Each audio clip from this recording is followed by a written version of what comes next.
Bonjour tout le monde, bienvenue dans cette nouvelle vidéo sur les suites numériques. Donc aujourd'hui on va voir la dernière partie.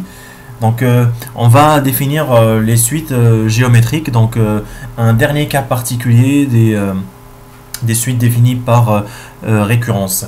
Donc prenons une suite UN. Donc UN est une suite géométrique si et seulement si donc il existe un réel Q, donc Q dans R, tel que, encore, pour tout n pour lequel UN est défini, très souvent pour tout n dans n, UN plus 1 égale Q fois UN. Donc s'il existe un réel tel que, pour passer d'un terme UN au terme UN plus 1, je multiplie par Q, du coup j'ai une suite géométrique. Donc si on arrive à trouver une expression comme cela, c'est que j'ai une suite géométrique, et ce réel Q, c'est ce qu'on va appeler la raison de la suite. Donc ça c'est la raison de la suite UN. Donc là encore, Q il appartient à R. Donc il peut être positif, il peut être négatif, peu importe, donc il suffit qu'il appartienne à R. Donc prenons tout de suite deux exemples. Donc par exemple je vais définir U0 qui vaut 7. Et par exemple le UN plus 1 pour tout n dans n vaut par exemple 2 fois UN. Donc je vois très bien que pour passer d'un terme au terme suivant, je multiplie par 2. Donc j'ai bien une suite géométrique donc de raison Q égale 2. Donc prenons par exemple une nouvelle suite, cette fois qui démarre par exemple de 4. V4 égale par exemple la racine de 2. Et par exemple Vn plus 1 égale moins racine de 3. Donc je prends des valeurs un peu différentes de ce qu'on a l'habitude de voir, fois Vn. Donc mon moins racine de 3 c'est bien réel. Donc là j'ai encore Vn plus 1. Donc pour passer de Vn à Vn plus 1, je multiplie par un réel, donc à savoir moins racine de 3. Donc j'ai bien une suite géométrique de raison Q égale moins racine de 3. Donc dans les deux cas, UN et Vn sont deux suites géométriques. Donc erreur à éviter. Donc des fois par exemple si je trouve une suite W telle que Wn plus 1 égale par exemple n plus 1 fois Wn. Donc j'ai bien par exemple, on voit très bien encore que dans ce cas que pour passer du terme Wn au terme Wn plus 1, je multiplie par n plus 1. Là encore je multiplie par une valeur. Le problème c'est que là on aura tendance à dire que Q vaut n plus 1.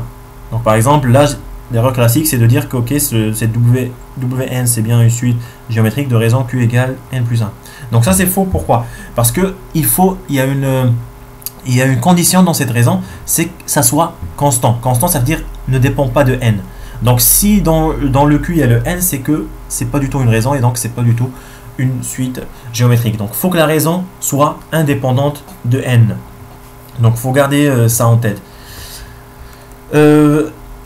Maintenant, on va étudier le sens de variation de ce genre de suite. Donc là, on va pas prendre toutes les suites géométriques. On verra pour l'instant juste les suites qui s'écrivent sous la forme de Q puissance n avec Q un réel strictement positif. Donc pour l'instant, dans notre programme, on se restreint à ce cas particulier. Donc là on se restreint au cas où Q est supérieur strictement à 0. Et on s'intéresse aux variations de Q puissance n. Donc imaginons que je prends Q qui vaut 2. Donc, faire 2 puissance n, ça veut dire que je multiplie par 2 à chaque fois. Quand je multiplie par 2 à chaque fois, ben, ma valeur est de plus en plus grande. Donc, je vois que ma suite, elle est croissante. Si je multiplie par 3, par 30 000, par 7 milliards, etc., à chaque fois que je multiplie par cette valeur, les termes de la suite sont de plus en plus grandes. Donc là, ma suite, elle est vraiment croissante. Donc, ça reste vrai jusqu'à ce que j'arrive à 1. Donc si je prends 1,1, quand je multiplie par 1,1, ma suite elle est encore de plus en plus grande. Mais dès que j'arrive à 1, donc quand je multiplie par 1, déjà si je prends le cas particulier Q égale 1, quand je multiplie par 1, bah, les termes ne changent pas. Donc j'ai le cas particulier d'une suite constante. Donc déjà, oui là j'ai remis la même chose. Donc là, on va barrer ça et on va mettre Qn est constante. Et là on sait déjà que c'est vrai pour le cas particulier où Q égale 1. Et donc, lorsque la valeur de Q est strictement supérieure à 1, qu'est-ce qui se passe? Bah, ma suite Q puissance n est strictement croissante. Et donc, strictement décroissante, ça va être pour les valeurs inférieures à 1. Donc, entre 0 et 1, puisqu'on s'est restreint au cas de Q strictement positif. Par exemple, si on prend Q qui vaut 1,5, donc multiplié par 1,5 à chaque fois, bah, ça veut dire que c'est comme si je divise par 2 à chaque fois, donc les termes sont de plus en plus petits. Donc n'oublions pas que là on s'est restreint au cas de q puissance n, et on verra l'intérêt de ce q puissance n justement dans la partie suivante, donc dans le terme général d'une suite géométrique. Donc on a dit que une suite géométrique c'est un cas particulier de suite définie par récurrence. Donc si c'est une suite définie par récurrence, on sait que maintenant si je prends un une suite géométrique, je sais que par exemple je peux démarrer de U0, donc U0, valeur quelconque encore, et je sais que il y a un lien entre UN et UN plus 1, donc c'est Q fois UN, avec Q dans R, donc la raison de ma suite. Donc là, c'est tout ce que j'ai, et le but c'est d'exprimer, donc de trouver UN en fonction donc du premier terme, donc de U0, de la raison Q, donc et de N. Et donc pour cela, on va démarrer encore de cette définition. Donc si je remplace ce N par N-1, donc j'ai UN, donc là si je mets N-1, je dois mettre N-1 ici, et donc j'ai UN qui vaut Q fois UN-1. Donc on va faire exactement ce qu'on a fait pour les suites arithmétiques. Donc ce UN-1, donc je peux mettre Q, ce N-1, lui aussi il vaut, si je remplace ici par N-2, lui aussi il vaut Q fois UN-2. Donc ce qui veut dire que là j'ai Q fois Q, donc ça fait Q au carré fois UN-2. Donc vous imaginez si je passe au terme encore d'avant, ça va faire Q puissance 3 fois UN-3, etc. etc. jusqu'à ce que j'arrive donc aux deux derniers termes. Par exemple, je peux, donc par exemple si j'arrive jusqu'à U2, donc je vais écrire plus bas. U2, je peux même mettre, là j'ai un U1, jusqu'à ce que j'arrive à U0. Donc là, il faut voir combien de Q j'ai multiplié combien de fois par Q pour arriver à 2. Donc là, je vois très bien que j'ai Q au carré UN-2, Q puissance 3, N-3. Donc si je commence par ce U0, c'est comme si j'ai N-N. Donc ce U0, c'est comme si j'ai N-N. Donc là, on voit le 3, il est là, le 2, il est là. Donc là, c'est comme si j'ai Q puissance N. Donc l'étape d'avant, bah, ça va être forcément un Q de moins. Donc N-1, et là, j'aurai N-2. Bon, pourquoi j'ai repris les deux égalités d'avant? Parce que c'est juste pour montrer que des fois, faut démarrer du premier terme. Et le premier terme, c'est pas forcément à chaque fois U0. Il peut être U1, il peut être U2, U50, peu importe. Donc ça dépend des cas. Donc dans le cas où mon premier terme il vaut U0, donc là on a l'expression suivante. Donc UN qui vaut Q puissance N fois U0. Voilà l'intérêt d'étudier la suite Q puissance N. Parce que finalement, toutes les suites géométriques vont s'écrire comme Q puissance N fois le premier terme. Donc si j'arrive à trouver les variations de cette suite Q puissance N, bah, je vais déduire les variations de la suite UN. Et donc là, ça dépend que du signe de U0. Parce que si U0 est positif, bah, Q puissance N et UN vont avoir le même sens de variation. Si U0 est négatif, bah, les deux suites vont avoir des sens de variation opposés. D'où l'intérêt justement de connaître le sens de variation de Qn et qui dépend que de la valeur de Q. Maintenant justement là j'ai écrit que lorsque l'expression lorsque le premier terme vaut U0. Maintenant si jamais, donc deuxième cas le plus fréquent, c'est lorsque la suite démarre de 1. Donc on a vu que c'était N-1 fois U1. Et on peut déduire lorsque je démarre d'un premier terme, donc premier terme P. Donc là j'ai, si j'ai eu P, donc là je vois que là j'ai 0, c'est comme si j'ai N-0. Là j'ai 1, j'ai N-1. Donc si j'ai P, j'ai N-P. Et s'il y a encore une seule formule à retenir, ça va être celle-là. Mais celle qu'on retrouve le plus souvent quand même, c'est la première. Très souvent le premier terme c'est U0. Mais il faut quand même savoir retrouver l'expression si jamais on démarre par exemple de 50 ou de 49 ou de 5, peu importe. Donc voilà, donc là ça c'est la formule générale avec n'importe, cette formule est vraie pour n'importe quelle valeur de n et de p dans n. Et puis là il y a les deux cas particuliers en fonction de si on démarre du premier terme ou du terme 0. Donc ce qu'on va faire maintenant, donc on va comme ce qu'on a fait encore avec les suites arithmétiques, on va, donc pour finir ce chapitre, on va essayer de trouver la somme de n termes d'une suite géométrique. Donc reprenons, donc je vais garder ça en vue, parce qu'on en aura besoin. Donc gardons ce terme juste donc sous les yeux. Et essayons, le but c'est de calculer, donc sur une suite géométrique, c'est de calculer par exemple la somme de U0 jusqu'à UN. Donc n plus 1 terme. Donc si vous vous rappelez, la dernière fois, on a vu que pour trouver le nombre de termes entre A et B, il faut faire B moins A plus 1. Donc là, dans mon cas, le nombre de termes, donc je vais appeler par exemple cette suite, cette somme, je vais l'appeler S. Donc dans mon cas, j'ai de 0 jusqu'à n, donc je vais faire n moins 0 plus 1. Donc, nombre de termes, donc dans mon exemple, donc il faut faire n moins 0 plus 1, ce qui donne n plus 1 terme, parce qu'on a tendance à dire qu'il y a juste n termes entre 0 et n. Donc il faut faire attention à ça. Et donc pour cela, donc première chose que je vais faire, c'est je vais remplacer je vais essayer d'exprimer ces U0, U1 jusqu'à UN, donc les termes généraux de la suite, en fonction de Q et de U0. Ça veut dire en utilisant cette expression. Donc le U0, je le garde. U1, je le remplace là, donc je remplace mon n par 1, donc ça me fait Q fois U0. Ensuite, j'aurai Q au carré fois U0, jusqu'à ce que j'arrive à UN-1, donc Q puissance N-1 U0, plus Q puissance N fois U0. Donc je vois qu'il y a U0 partout, donc je peux factoriser par ce U0.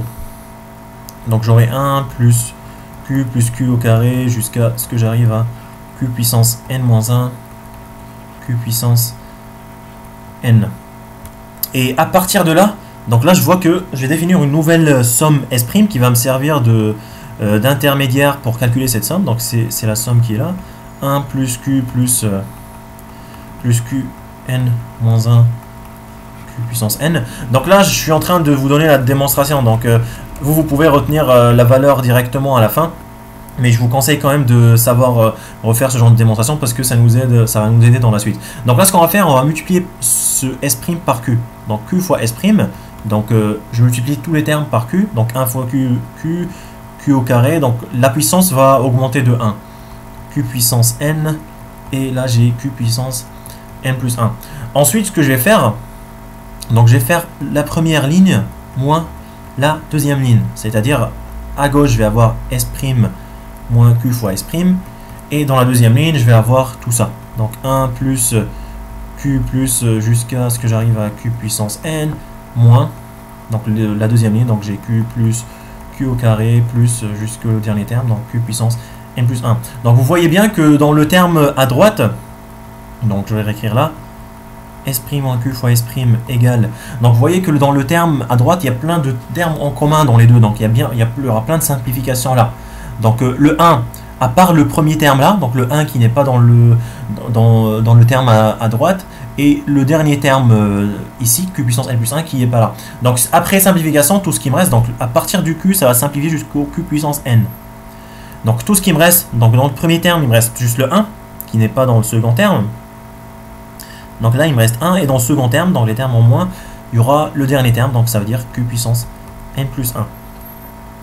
Donc dans le terme à droite, je vois qu'il y a S' de deux côtés, donc je factorise par ce S'.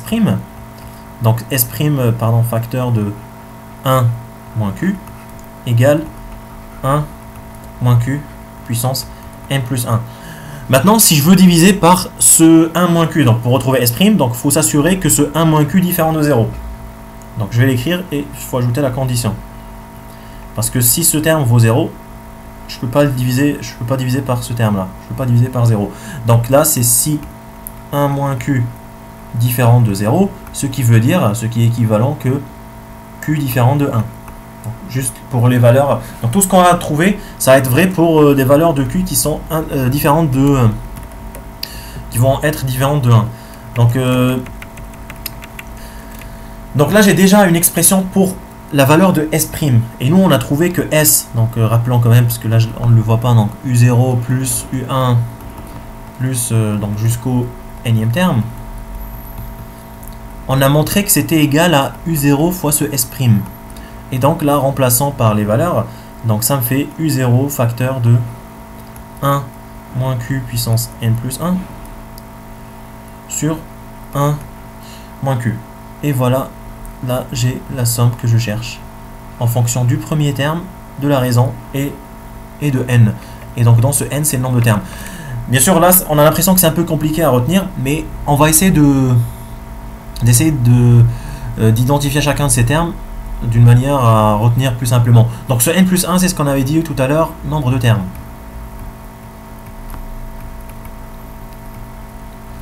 Donc bien sûr, Q c'est la raison, ça on le sait depuis le départ. Et U0, c'est le premier terme. Donc là, j'ai juste pris le cas particulier lorsque je prends la somme S qui va de 0, qui démarre de 0 jusqu'à N. Imaginons cette fois, je vais prendre S qui démarre d'un premier terme P, donc UP plus 1, jusqu'à ce que j'arrive au dernier terme UN. Donc comment je fais si ma suite elle démarre pas de 0 mais elle démarre d'une valeur quelconque? Ce que je fais, c'est que je vais faire une petite analogie avec ce qu'on a écrit juste là, plus haut.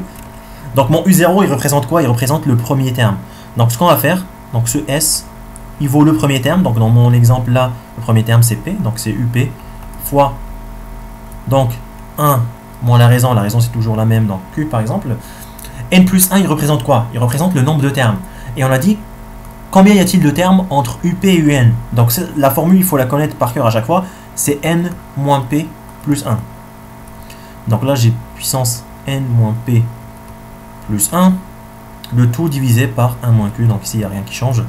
Et voilà la formule vraiment générale pour la somme de n'importe quel nombre quelconque de termes d'une suite géométrique.